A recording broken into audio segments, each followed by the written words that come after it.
अस्सलाम वालेकुम जी। वफाकी दारुल हुकूमत इस्लामाबाद से शाहिद अकनवाज आपसे मुखातिब हूँ। इस वक्त सुप्रीम कोर्ट ऑफ पाकिस्तान से आपको रिपोर्ट कर रहा हूँ। आज सुप्रीम कोर्ट ऑफ पाकिस्तान से 4 बड़े अहम फैसले आए और इन फैसलों के बाद जो आरओज थे, जो इलेक्शन ट्रिब्यूनल था और हाई कोर्ट्स की कारकर्दगी पर सवालिया निशानात खड़े कर दिए हैं। आज सुप्रीम कोर्ट ऑफ पाकिस्तान के फैसलों ने आज 4 लोगों को इलेक्शन लड़ने की इजाज़त मिली है और जस्टिस अतर मैनुल्लाह ने बड़े ज़बरदस्त रिमार्क्स दिए और उनके जो ऑब्जर्वेशंस थी, जो उनके रिमार्क्स थे, आज जो दीगर फैसले आए उन पर एक क्वेश्चन मार्क रेज करते हैं। आज की तमाम तर प्रोसीडिंग पर बात करने के लिए हमारे साथ मौजूद हैं कमर Makan. Supreme court of Pakistan को कवर करते हैं, बीट कवर करते हैं सुप्रीम कोर्ट ऑफ पाकिस्तान से। इनसे बात करते हैं कि आज चौधरी परवेज इलाही, सनम जावेद, शौकत बसरा और मेजर जो सादिक ताहिर सादिक साहब हैं, उनको आज सुप्रीम कोर्ट ऑफ पाकिस्तान ने इलेक्शन लड़ने की परमिशन दे दी है। और इलेक्शन कमीशन ने आज क्या प्ली ली, क्या उन्होंने आज आर्गूमेंट्स दिए और ये क्या आरओज की कारकर्दगी पर और साथ साथ इलेक्शन ट्रिब्यूनल और हाई कोर्ट्स की कारकर्दगी पर सवालिया निशान नहीं खड़े कर रहे? क्या कहोगे कमर आज के बहुत बड़े बड़े सवालिया निशानात इस वक्त खड़े हुए हैं। बल्कि यूं कहें कि सुप्रीम कोर्ट के जजेस उनके रिमार्क्स आपस में क्लैश कर रहे हैं तो गलत ना होगा। दूसरी सूरत में इलेक्शन कमीशन की तरफ से जो मौक़िफ़ अपनाया गया वो भी हैरान कुन था। उसके बाद अगर हम आरओज़ की कारकर्दगी को देखें तो वो इंतहाई सिफर नज़र आती है। आज जस्टिस मुनीब ने इसके ऊपर ख़ुसूसन बात करते हुए कहा कि इतनी तेज़ी से, इतनी हशाश बशाश और ताकत से, इतनी मेहनत से, इतनी कोशिश से लोगों को डिस्क्वालीफाई किया गया है, उनके कागजात नामजदगी मुस्तरद किए गए हैं। इतनी कोशिश शायद ये कर लेते कि इंतखाबात ठीक करवाने हैं तो अभी तक बहुत सारे मामलात हल हो चुके होते। उसके बाद जस्टिस अतर मिनल्ला ने जो रिमार्क्स दिए वो बड़े अहम थे। उन्होंने कहा इलेक्शन कमीशन और आरओज़ का काम उम्मीदवारों को सहूलत फराहम करना होता है, ना कि उसमें रुकावटें डालकर उनका जो इलेक्शन है वो ख़राब करना होता है। रुकावटें डालने के बजाय आप लोगों को सहूलत फराहम करनी चाहिए। आप एक मखसूस पार्टी के खिलाफ सारे जो हैं वो लगे हुए हैं इस वक्त। वापस आते हैं, 4 अहम मुकदमात थे।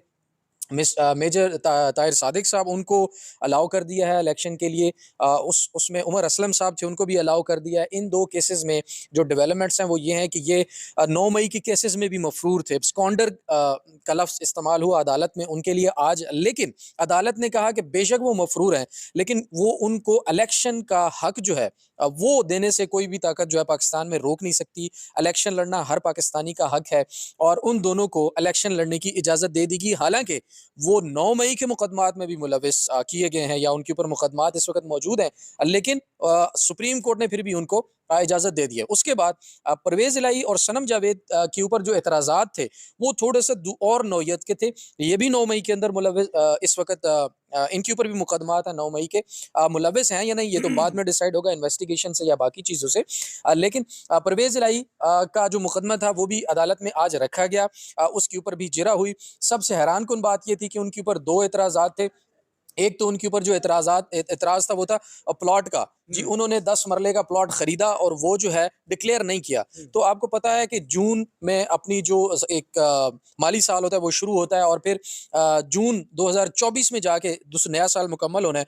तो वो एक बड़ा वैलिड पॉइंट था कि अगर उन्होंने अभी तक डिक्लेयर नहीं किया तो जून तक वो डिक्लेयर कर देंगे। और दूसरी सूरत में जो उनके फैसल सिद्दीकी साहब उनके वकील थे, उन्होंने कहा कि ये हमारा है ही नहीं, ये उनका प्लॉट ही नहीं है। तो सोचने वाली बात ये थी कि वो प्लॉट जो है वो फिर किसने उनके नाम पे किया। ये सवाल किया गया जब अदालत में। तो जस्टिस मंसूर ने सवाल पूछा शिकायत कुनिंदा से, जो एतराज़ कुनिंदा था, जिसने परवेज़ इलाही के कागजात नामजदगी पर एतराज़ उठाया था, उससे जब पूछा गया कि आपके पास ये मालूमात आई कहाँ से? उन्होंने कहा जी पटवारी से। उन्होंने कहा पटवारी कौन है? उन्होंने कहा जी वो फलां ढिमका। उन्होंने कहा नहीं बताएं पटवारी कौन है। फिर बताया गया कि कैसर नामी पटवारी है और उसने ये जो नाम उनके नाम पर है 10 मरले का प्लॉट, उसका डॉक्यूमेंट उसने दिया है। तो फिर जस्टिस अतर मिनल्ला ने कहा इसका मतलब है कि निगरान हुकूमत भी लोगों को कागजात नामजदगी मुस्तरद करवाने में, नाअहल करने में मदद फराहम कर रही है। तो इस पर कहका भी अदालत में हुआ और उन्होंने पूछा फिर कि तुम्हारे पास ये डॉक्यूमेंट कैसे पहुंचा? तो फिर उस एतराज कुनिंदा ने एक जवाब जो आगे से पंजाबी में उन्होंने कहा सानू और भी बढ़िया गल्लां पता ने, यानी हमें और भी बहुत सारी बातें जो हैं वो पता है। ये मामला था परवेज़ इलाही साहब का। परवेज़ इलाही को बहरहाल पीपी 32 से इलेक्शन लड़ने की इजाजत जो है वो दे दी गई है। उसके बाद वक्फा था, वक्फे के बाद फिर लगना था सनम जावेद और शौकत बसरा का केस। ये दोनों केस में जो एतराज़ात थे वो एक ही नौयत के थे, एक ही वकील भी थे उन दोनों के। तो एक ही दफ़ा केस सुना गया। पहला एतराज़ ये था कि सनम जावेद के जो दस्तखत है वो जाली हैं। दूसरा एतराज़ ये था कि जो सनम जावेद ने अकाउंट नंबर मेंशन किया है कागज़ात नामज़दगी के अंदर, वो जो अकाउंट है वो एक्सक्लूसिव नहीं है, यानी सिर्फ और सिर्फ इलेक्शन के लिए नहीं बनाया गया। वो जो अकाउंट है वो जॉइंट अकाउंट है उनके हस्बैंड के साथ। तो क्योंकि जॉइंट अकाउंट है इसलिए कागज़ात नामज़दगी जो है वो मुस्तरद किए जाते हैं, और जॉइंट अकाउंट ही शौकत बसरा का भी था, उसलिए उन पर भी एतराज़ लगा कि उसको जो है कागज़ात नामज़दगी मुस्तरद कर दिए गए थे। इलेक्शन कमीशन मुतमईन नहीं कर पाया उस मामले पर, क्योंकि कानून की किसी भी शिक में यह नहीं लिखा था कि जो जॉइंट अकाउंट है वो आप नहीं दे सकते और आपने हर हाल में एक नया अकाउंट खोलना होता है। वहां पर दो चीजें थी कि मैं नया अकाउंट खोलूंगा, और पुराना जो इलेक्शन एक्ट था उसमें और इसमें दो तजादात थे, और उन तजादात का फायदा जो है वो शौकत बसरा और सनम जावेद को हुआ। सनम जावेद का जो दूसरा उस पर एतराज लगाया गया था वो बड़ा मजाकिया किस्म का है। वो एतराज ये है कि जी हमने क्योंकि सनम जावेद के जो डॉक्यूमेंट्स थे कागजात नामजदगी वो जमा करवाने के लिए जो उसके ऊपर साइन और तारीख होती है वो 22 लिखी हुई है। तो जो 22 तारीख को सनम जावेद से जेल के अंदर ना कोई मिला, ना कोई सनम जावेद के पास आया, ना कोई कागजात भेजे गए, तो इसलिए वो जो साइन हुए हैं उसके ऊपर वो सनम जावेद के साइन नहीं है, क्योंकि उसको मिलने उस डेट को कोई नहीं आया, इसलिए कागजात नामजदगी मुस्तरद किए जाते हैं। लेकिन लेकिन सोचने वाली बात यह है कि 22 तारीख को सबमिट होते हैं और 30 तारीख को कागजात नामजदगी जो है वो मुस्तरद कर दी जाते हैं। बीच में जो स्क्रूटनी का अमल था, पहले दिन, दूसरे दिन, तीसरे दिन, वो क्यों नहीं बताया गया ताकि वो अपने इतराजात दूर कर लेती। 30 तारीख को इसलिए बताया गया क्योंकि उसके बाद इतराजात दूर करने का वक्त ही नहीं था, तो घुमाना मकसद था। लेकिन वो मैं ये कहूंगा कि वो औरत इस वक्त जिस तरह से अपनी पार्टी और बयानी के साथ डटकर इस वक्त तक खड़ी हुई है, शायद ही किसी सियासी पार्टी की कोई और खातून इतनी बहादुर और दलेराना अंदाज में खड़ी हो। गलत है, सही है, अलग बात है, लेकिन अदालत ने कहा कि सनम जावेद कह रही है कि ये मेरे सिग्नेचर हैं, उसने कहीं डिनाई नहीं किया कि ये मेरे सिग्नेचर नहीं है, तो हम इसको कंसिडर करेंगे कि ये उसी के सिग्नेचर हैं। और वकील ने, सनम जावेद के वकील ने उनको, अदालत को ये बताया कि ये दस्तखत 21 तारीख को करके सारे डॉक्यूमेंट पूरे करवा लिए गए और 20 तारीख को सबमिट करवाए गए। तो इसलिए आरओ ने लेटर लिखा 30 तारीख को जेल इंतजामिया को, 30 तारीख को जेल इंतजामिया को लेटर मिला और 30 को उन्होंने जवाब भी वापस भेज दिया कि सनम जावेद के दस्तखत जो है करवाने के लिए जेल में कोई नहीं आया। तो इसके ऊपर फिर जस्टिस मुनीब ने कहा कि बड़ी तेजी और बड़ी चुस्ती से जो है वो लोगों के कागजात नामजदगी मुस्तरद करने की कोशिश की जा रही है। बहरहाल मरियम नवाज की सीट जो है वो अब खतरे में पड़ती हुई नजर आ रही है, और मेरे ख्याल है कि सनम जावेद मरियम नवाज के साथ ज्यादती करने जा रही है। अच्छा कमर, आखिर में ये बात करेंगे कि एक निहत्ती लड़की को सनम जावेद के नजरियात से आप इख्तलाफ कर सकते हैं, उनकी आप कैंपेन से इख्तलाफ कर सकते हैं, उनकी बातों से इख्तलाफ कर सकते हैं। हमने देखा कि सनम जावेद को बार बार गिरफ्तार किया जाता रहा, एक दफ़ा जमानत मिली, बाहर निकली, दोबारा गिरफ्तार किया जाता रहा।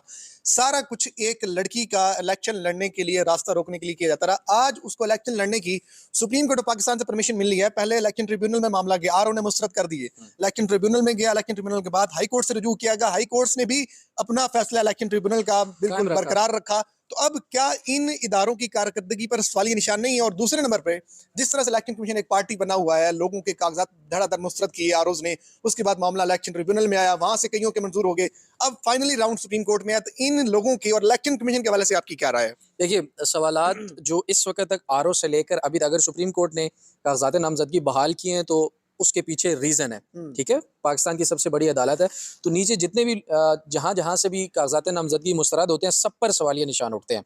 लेकिन नीचे किसी को फिक्र हो तब ना उनको इज्जत का ख्याल है, ना उनको अपनी जो एक इदारे की होती है कोई रिस्पेक्ट, उसका ख्याल है, ना कानून और आइन का ख्याल है। तो मेरे ख्याल में उस वो तवक्को तो करना ही जो है मेरे ख्याल में गलत बात है। लेकिन सनम जावेद के कागजात मंजूर करके मरियम नवाज के साथ ज्यादती की जा रही है। उसकी वजह ये कि वो पहली दफा इलेक्शन लड़ रही हैं, पहले उन्होंने जिंदगी में कभी इलेक्शन नहीं लड़े। अब यार एक बंदी पहली दफा इलेक्शन में खड़ी हो, उसके वालिद 3 दफा के प्राइम मिनिस्टर रहे हों, और उसको कल की एक लड़की, वर्कर टाइप की लड़की आकर हरा दे कल को इलेक्शन में, तो ये ज्यादती नहीं है, ये ज्यादती है। तो ये ज्यादती सुप्रीम कोर्ट की वहां पर अब की जा रही है। मेरे ख्याल में ऐसा नहीं होना चाहिए, और मरियम नवाज को बिला मुकाबला जो है वो मुंतखब करके पार्लियामेंट में भेजना चाहिए। चलें जी, इस वक्त सनम जावेद के हवाले से बहुत बड़ी खबर है, उनको फाइनली इलेक्शन लड़ने की परमिशन इस वक्त मिल चुकी है। इसी बिल्डिंग ने, मेरे पीछे आप जो बिल्डिंग देख सकते हैं, यहाँ पर बैठे मुअज़्ज़िज़ जजेस ने आज बड़ा अहम, बड़ा दिलराना फैसला सुनाया, जिनमें शौकत बसरा, मेजर ताहिर सादिक, सनम जावेद और परवेज़ इलाही को इलेक्शन लड़ने की परमिशन दी। और सुप्रीम कोर्ट ऑफ पाकिस्तान के जजेस का ये कहना था कि ये बुनियादी इंसानी हकूक़ का मामला है और किसी को आप इलेक्शन लड़ने से नहीं रोक सकते। बड़ा दिलचस्प मुकाबला होने वाला है मरियम नवाज और सनम जावेद का। देखते हैं कि 8 फरवरी को ऑन ग्राउंड्स कितने वोट पड़ते हैं और कौन भारी अक्सरी से जीतता है, ये तो खैर आने वाला वक्त ही बताएगा। मजीद जो भी डेवलपमेंट्स होंगी शहर इक़्तिदार की, आपको इस पेज से, इस यूट्यूब चैनल से आगाह रखेंगे। अपना अपने इर्द गिर्द लोगों का ढेर सारा ख्याल रखें। अल्लाह निगहबान।